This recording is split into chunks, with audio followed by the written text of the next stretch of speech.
Virendra Kumar Srivastava. News लगा था पटना से, किसी ने कान भर दिया पूर्व सांसद साहबुद्दीन साहब को कि यह सीवान से ही न्यूज़ लगा है, पटना लिख दिया गया है।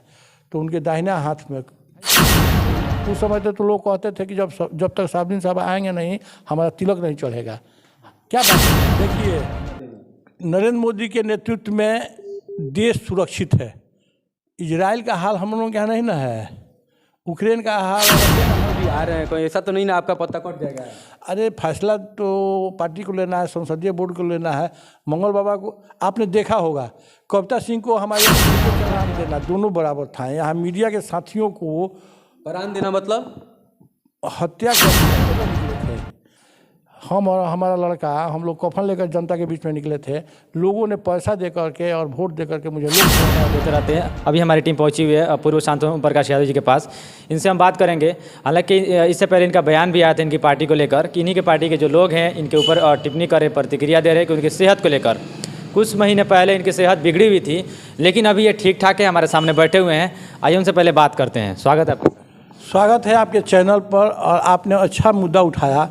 आपके पूरे टीम को मेरे तरफ से नव वर्ष की हार्दिक शुभकामना है, कुशलता और सफलता की हार्दिक शुभकामना है। निश्चित रूप से हमारे दल के लोगों ने शीर्ष नेतृत्व, प्रदेश नेतृत्व को गुमराह करने का काम किए थे।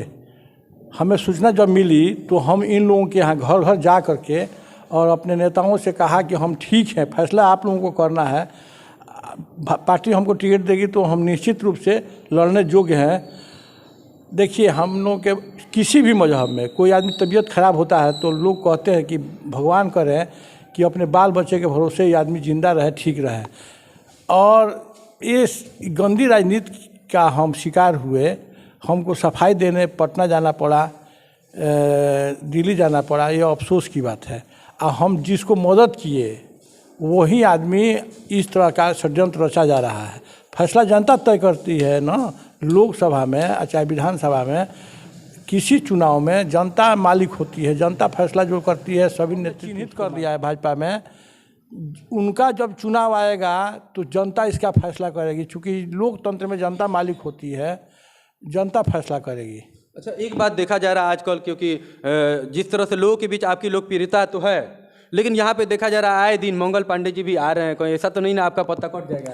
अरे फैसला तो पार्टी को लेना है, संसदीय बोर्ड को लेना है, मंगल बाबा को। आपने देखा होगा कविता सिंह को हमारे टिकट चला गया, हमारा टिकट कटा नहीं, सहयोगी दल के उम्मीदवार दे दिया गया और हमसे कहा गया कि आपको चुनाव नहीं लड़ना है। हम नहीं लड़े, कहीं विरोध भी नहीं किए कविता सिंह को। जब मंगल बाबा आ जाएंगे यहाँ तो हमारे वो नेता हैं, हमारे बड़े भाई हैं, सीवान के हैं। सीवान के तो नहीं है, सीवान लोकसभा के नहीं है, वो महाराजगंज लोकसभा में पड़ता है।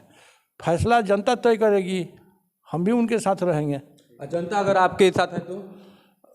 जनता अगर कहेगी कि नहीं आपको लड़ना ही है, हम लोग हमेशा आपके साथ। आप ही वो शख्स है जिस जगह पे चुनाव जीतना बहुत ही मुश्किल था, उस समय आप निर्दलीय चुनाव जीते थे। देखिए, यहाँ वोट देना और प्राण देना दोनों बराबर था। यहाँ मीडिया के साथियों को प्राण देना मतलब हत्या कर दी जाती थी।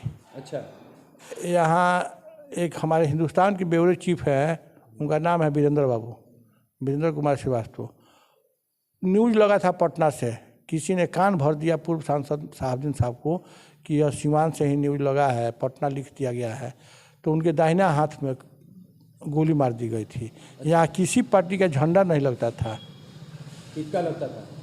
आरजेडी का सिर्फ झंडा लगता था, किसी दूसरे दल का झंडा लगता ही नहीं था। जो झंडा लगाता था उसकी हत्या कर दिया। जैसे ओमकार मलसरैया, वहीं एक भाजपा का झंडा लगाए थे, उनकी हत्या कर दी गई 9 बजे दिन में उनके घर पर। उसके बाद सीवान गुलाम हो गया। यहाँ बोलने का मतलब था मौत को दावत देना। अच्छा, हम जिस दुकान से कोलगेट साबुन खरीद लेते थे उसको की गुलामी, मतलब सीवान में किसका गुलामी चल रहा था? यहाँ सिक्का चलता था, यहाँ आरजेडी का वर्चस्व कायम था और साहबुद्दीन साहब का सिक्का चलता था और हम लोग गुलाम की तरह रहते थे। हमने मुखर होकर विरोध किया, उनका नहीं, उनके कुकृत्य का, जिसका परिणाम हम तो कफन लेकर निकले थे। हम और हमारा लड़का, हम लोग कफन लेकर जनता के बीच में निकले थे। लोगों ने पैसा दे करके और वोट दे करके मुझे लोकसभा में भेजने का काम किया। उनके साम्राज्य को समाप्त करने वाला कोई है तो जनता से पूछ लीजिए कि कौन है। उस समय ये लोग तो दिखाई नहीं देते थे। उस समय तो लोग कहते थे कि जब तक साहबुद्दीन साहब आएंगे नहीं हमारा तिलक नहीं चढ़ेगा। क्या बात बताएंगे ये लोग? तिलक नहीं चढ़ेगा, लेकिन फिर भी तो उनकी भी तो गुण गाए उन लोगों ने ना। उन गुणगान किए और गोली भी खाए पचरुखी थाना में, आज भी लंगड़ते हैं हमारे विधायक जी। देखिए, नरेंद्र मोदी के नेतृत्व में देश सुरक्षित है। इजराइल का हाल हम लोगों के यहाँ नहीं ना है, यूक्रेन का हाल और रसिया का हाल हमारे तो यहाँ नहीं है। ठीक है, विपक्ष एकजुट हो रहा है, सारे भ्रष्टाचारी एकजुट हो रहा है। लेकिन विपक्ष तो आप लोग ये भी तो कर रहे हैं, 141 सांसदों को निलंबन कर सबको अगर ना- ये दीजिएगा ना- तो कोई विपक्षी रहेगा कहाँ? नहीं, सदन चर्चा के लिए बनाया है। हमेशा हमारे संसदीय कार्य मंत्री और हमारे प्रधानमंत्री कहते हैं कि सदन में आप आइए, अपने क्षेत्र का मुद्दा उठा